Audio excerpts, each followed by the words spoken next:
Pemirsa, sejumlah siswa sekolah di Kecamatan Werinama, Kabupaten Seram, bagian timur Maluku nekat menerjang derasnya arus sungai yang meluap akibat intensitas hujan yang tinggi. Para siswa dan guru terpaksa menyeberangi sungai meski penuh resiko agar bisa bersekolah.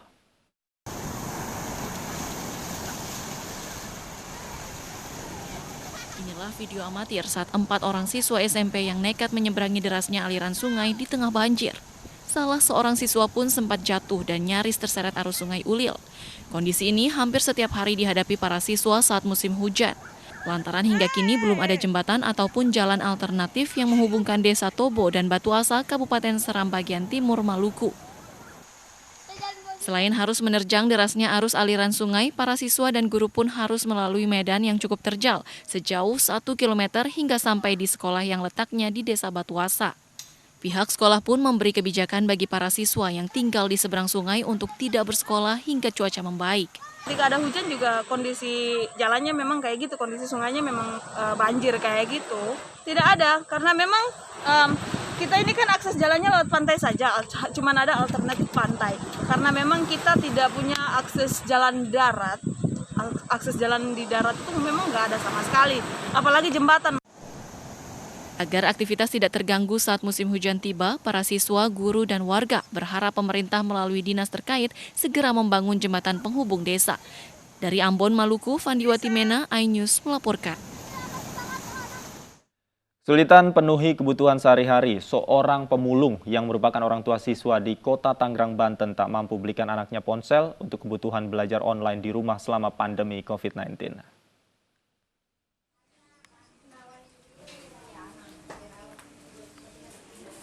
Lantaran kesulitan ekonomi, seorang pemulung di Kecamatan Neglasari, Tangerang mengeluhkan sistem pembelajaran online. Pasalnya, ia mengaku kesulitan mengumpulkan uang membeli ponsel untuk sekolah online anaknya yang duduk di kelas 2 SMP Negeri Kota Tangerang, Banten. Selama belajar online, anaknya hanya menumpang di tetangganya yang memiliki ponsel.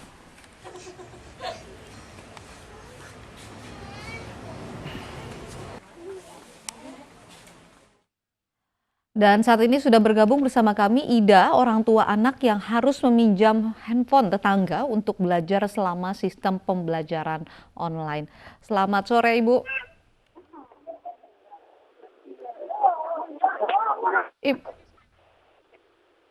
Halo.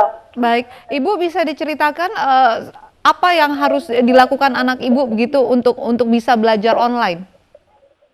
Kadang-kadang suka ini, maksudnya nebeng ke temennya, itu numpang belajar ke temennya.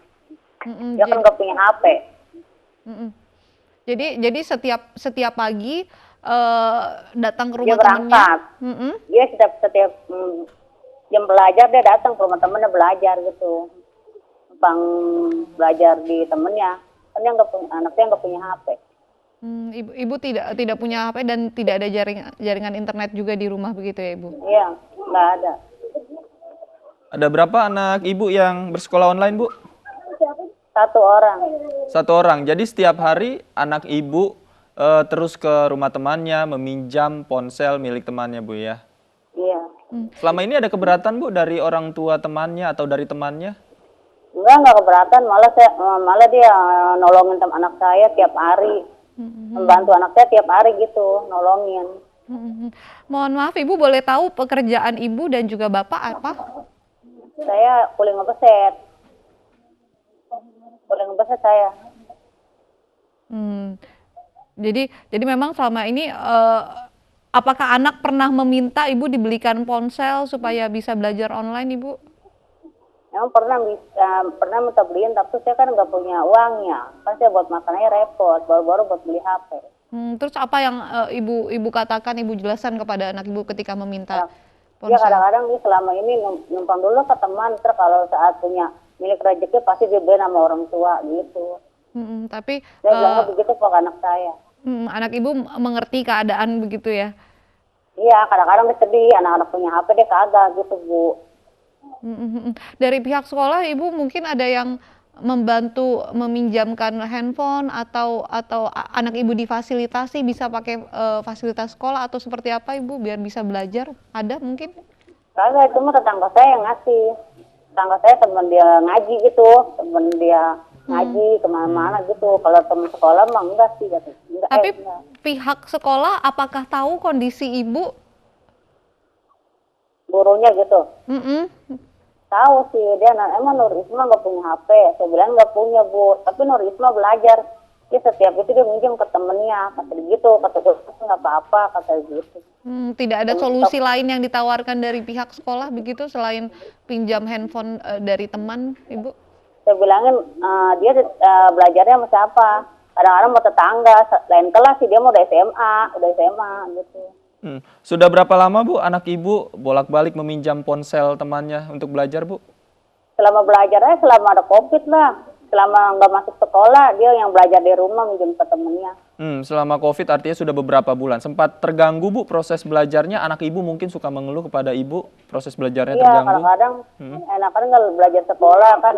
Kalau yang lain kan punya HP, kalau anaknya nggak punya. Sebenarnya enakan di sekolah belajarnya, kata dia. Kadang-kadang kan ketinggalan pelajaran. Soalnya kan dia numpang ke temennya. Ibu apakah pernah meminta begitu bantuan dari pihak sekolah? Bagaimana ini dicarikan solusinya? Saya tidak punya handphone begitu. Enggak, saya pernah, nggak pernah saya. Belum ada bantuan sama sekali Bu dari pihak sekolah?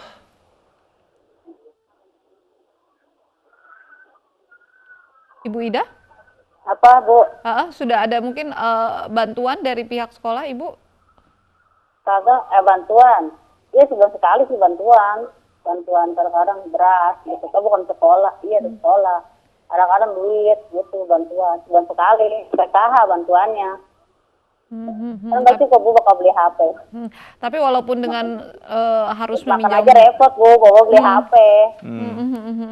walaupun harus pinjam handphone dengan segala keterbatasan, tapi anak Ibu tetap semangat untuk belajar begitu ya Ibu ya? Iya. Ibu anaknya ada 2, tapi yang bersekolah baru 1 begitu ya Ibu ya? Iya, yang satu masih kecil, baru 4 tahun 4 bulan. Apa Bu yang ingin Ibu sampaikan kepada anak Ibu? Anak saya kadang-kadang mungkin sabar aja Neng, satu saat pasti adalah milik rezeki, pasti sama orang tua dibeliin. Kadang-kadang saya begitu ke anak saya. Baik, terima kasih banyak Ibu Ida sudah bergabung bersama kami di News Sore. Kita harapkan bersama ada solusi yang terbaik untuk Ibu dan keluarga dalam melaksanakan proses belajar mengajar. Terima kasih Ibu, selamat sore. Pandemi COVID-19 yang belum berakhir membuat siswa kembali belajar online dari rumah. Sejumlah orang tua mengeluh buruknya koneksi internet serta repotnya menggunakan beberapa aplikasi karena merasa gagap teknologi.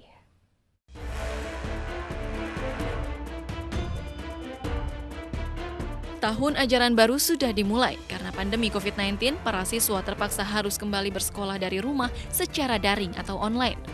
Namun banyak kendala dan kesulitan yang dikeluhkan para orang tua terkait pembelajaran secara online. Salah satunya dirasakan Meliana Astuti. Ibu 2 anak ini mengeluhkan proses belajar dari rumah yang tengah diterapkan saat ini. Meliana mengaku kesulitan dengan proses belajar online karena menggunakan beberapa aplikasi yang berbeda. Selain itu, harus mengajar 2 anak dengan waktu belajar yang bersamaan. Agak keteteran juga ya, pastinya juga ini kan permulaan yang baru buat kita semua. Ya kita otomatis orang ibu harus benar-benar bisa mengikuti aplikasi semua yang digunakan gitu. Apalagi ini ada beberapa aplikasi yang dipakai. Ada 4 aplikasi. Kita belum terlalu familiar dengan beberapa aplikasi yang digunakan oleh sekolah. Jadi misalkan suruh kirim absen lewat timestamp, wah itu gimana ya caranya gitu. Itu kita harus pelajarin lagi gitu. Jadi ya bagi ibu-ibu yang kurang ngerti teknologi atau gaptek agak kewalahan juga ya.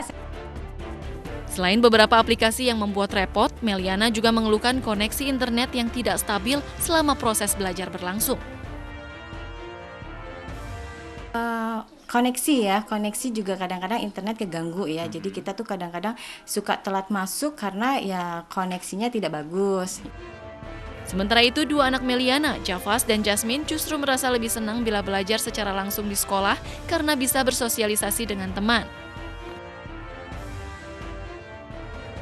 Kalau belajar Belajar di sekolah, Om. Soalnya kalau di sekolah bisa main bareng, bisa ngobrol bareng, bisa ke kantin bareng. Teman-teman bisa ngobrol-ngobrol, bisa jajan bareng. Jasmine, ada ini nggak sih, pernah menemui kesulitan nggak sih selama belajar online sama Bunda di rumah? Pernah. Apa sih, Jasmine? Sinyalnya dikit. Mengatasi hal ini, Meliana harus mempelajari semua yang dibutuhkan anak, baik dari pembelajaran aplikasi sampai membimbing anak agar mau belajar dengan baik. Meliana berharap pemerintah dapat membuat satu aplikasi belajar bagi anak-anak agar semua yang dibutuhkan dapat terintegrasi.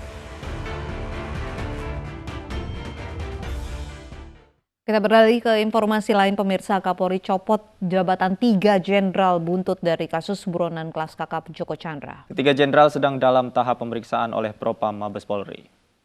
Pemberhentian dari dan pengangkatan dalam jabatan di lingkungan Poljakarta. Setelah Brigjen Pol Prasetyo Utomo dicopot dari jabatannya sebagai Kepala Biro Koordinasi dan Pengawasan Penyidik Pegawai Negeri Sipil, kali ini Kapolri mencopot Kepala Divisi Hubungan Internasional Irjen Napoleon Bonaparte dan dimutasi sebagai Analis Kebijakan Utama Polri. Napoleon diganti oleh Brigjen Johannes Asadoma yang saat ini menjabat sebagai Wakapolda Nusa Tenggara Timur. Sementara itu, Sekretaris Interpol Indonesia NCB Brigjen Nugroho Slamet Wibowo juga dicopot dan dipindahkan dari jabatannya. Kepala Divisi Humas Polri Irjen Pol Argo Yuwono menjelaskan dugaan pelanggaran mengenai red notice buronan kelas kakap Joko Chandra kini ditangani Propam Mabes Polri. Propam juga tentunya tetap meminta keterangan ya, karena kita berkaitan dengan etik ya, kode etik dan disiplin. Jadi kita akan memberikan keterangan kepada Set NCB ya, Set NCB itu. Nah, inilah yang ditemukan oleh Propam bahwa ada kewenangan yang seharusnya itu dilaporkan kepada pimpinan, dia tidak melaporkan di sana. Makanya kita kenakan kode etik ya di sana gitu. Dan tentunya ya namanya surat menanyakan berkaitan dengan red notice itu adalah dari penyidik yang mengajukan. Itu seharusnya menanyakan itu. Nantinya jika hasil pemeriksaan menyatakan ketiga jenderal bersalah karena penyalahgunaan wewenang, maka kasusnya akan masuk ke ranah pidana. Tim Liputan iNews melaporkan. Setelah satu brigjen di Mabes Polri dicopot, kuasa hukum Joko Chandra datangi Bareskrim karena tudingan ikut melancarkan aksi pengamanan Joko Chandra. Sejumlah nama petinggi Mabes Polri pun mulai terseret atas dugaan berada di belakang langkah mulus sang buronan kasus Bank Bali di Indonesia.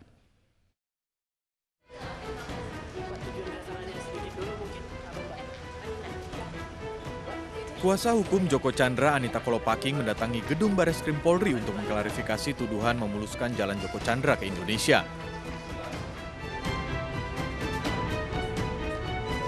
Bu Anita, Bu sedikit Bu.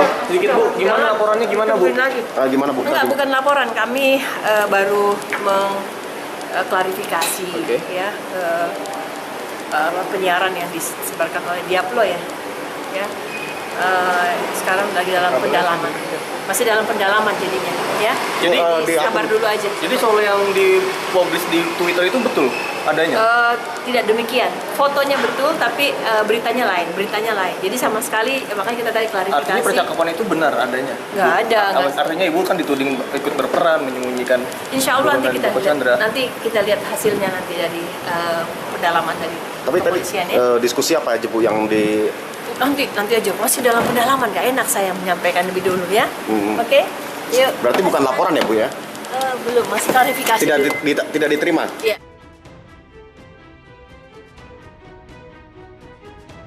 Sebelum Anita ke Bareskrim, sebuah akun di sosmed memasang fotonya sekaligus menuduh ikut mengatur Joko Chandra ke Indonesia membuat IKTP dan paspor. Ia juga dituduh meminta sejumlah uang ke Joko Chandra lewat aplikasi Telegram untuk pengamanan di kepolisian agar sang buron tak diganggu saat berada di tanah air.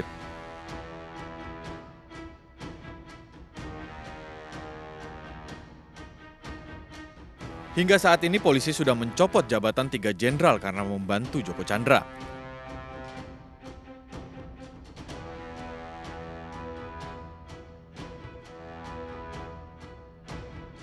Indonesian Police Watch menemukan setidaknya 4 surat yang ditandatangani 4 polisi berpangkat tinggi di kepolisian. IPW anggap keempat surat demi menjamin keamanan Joko Chandra keluar masuk Indonesia sepanjang Mei dan Juni lalu.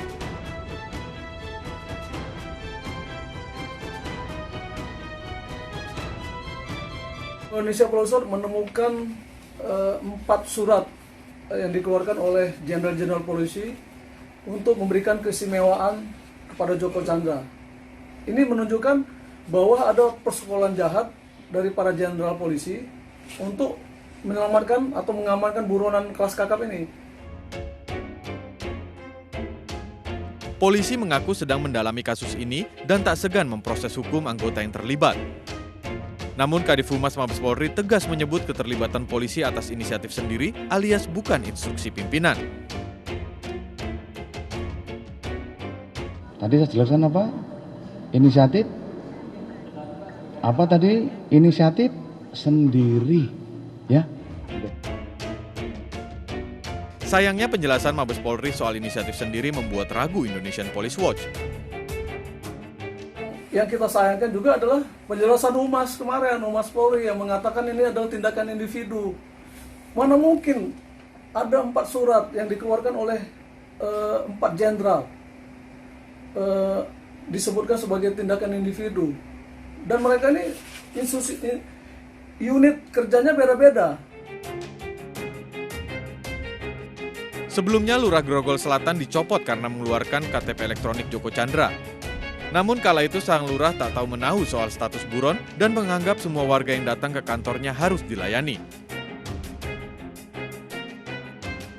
Ini sekitar pukul 7 atau 8 ya, saya kurang begitu hafal karena 1 bulan yang lalu, dan itu kami beranggapan bahwa semua yang datang di kantor kelurahan ini kan warga masyarakat kita. Jadi saya selaku lurah tidak begitu apal, tidak memperhatikan ininya, dan semuanya itu adalah kependudukan dan catatan sipil yang kita arahkan seperti itu.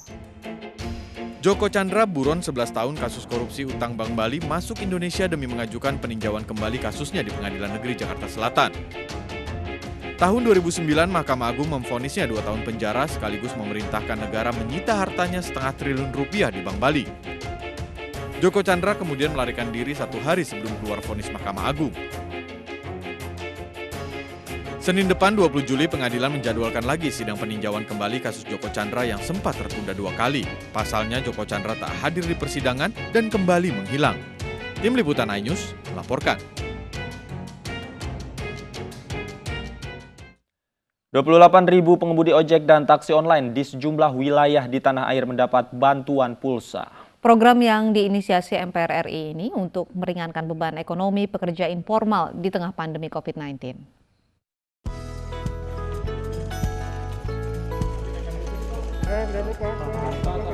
Bantuan pulsa untuk 28.000 lebih pengemudi ojek dan taksi online serta pelaku usaha mikro kecil dan menengah diserahkan langsung Ketua MPR RI Bambang Susatyo di Gedung Nusantara 3 Komplek DPR MPR RI Senayan, Jakarta.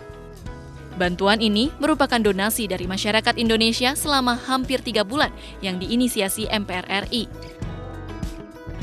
Dana yang terkumpul mencapai 842 juta rupiah, kemudian dikonversi menjadi pulsa sebesar Rp30.000.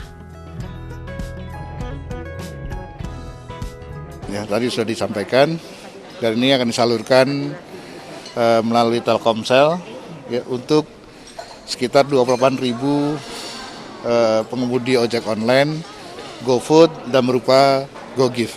Ya, jadi ini jumlahnya memang tidak besar, masing-masing 30 ribuan, tapi yang terpenting ini bisa memberikan inspirasi bagi orang baik lainnya untuk bisa saling membantu kepada saudara-saudara yang membutuhkan.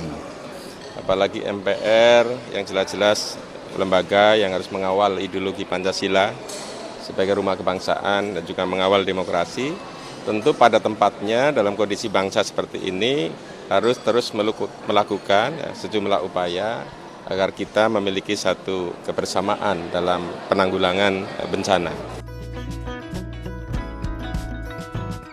Bantuan ini disalurkan untuk pengemudi ojek dan taksi online serta pelaku usaha mikro kecil dan menengah di Jabodetabek, Medan, Palembang, Bandung, Semarang, Surabaya, Makassar, Yogyakarta, Bali, Malang, Manado, Padang, Pekanbaru, Lampung, Batam, dan Solo.